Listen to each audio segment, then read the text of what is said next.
everyone मुझे बहुत खुशी लगे ना ओनर को आड़ू ऑर्डर आई से लंच ट्रीट देवे मैंने मो बस है मुझे बहुत खुशी है बट ये मास गर्लफ्रेंड को गाड़ी सुन छाड़ आम तो रेडी रेडी होकर बाहरी गलु बहुत जोर से वर्षा पकाऊँ कि से वर्षा को खातिर न करके साफ्रन होटेल को पड़ेली लंच करने यही होटेल को जो डाकुव मुझे ओनर को धन्यवाद दूसरी ये हाथ भात धोकी टेबुल बसली ऑर्डर दूसरी मुझे आगुआ कहीदे भाई मो मसाला पापड़ खाइबी सहित मोर फ्राइड राइस को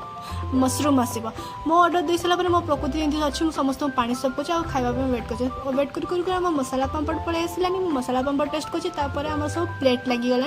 ये आम सब एम्प्लॉयमेंट बसिक सब खाऊँ आम सब चिकेन फिकेन आ भात डाली मगेली बट आम तो शाकाहारी जेहेतु श्रावण मास तो आम फ्राइड राइस ही खाऊँ जोटा मतलब बहुत भल लगे कि किसी भल लगे हिसाब से मुझे मसाला कोल्ड ड्रिंक्स पीली सहित मुफ्त मिलूँ जिन किए छाड़ मुझे भी भलसे नादी पकईली ये ओनर आम बिल पे कर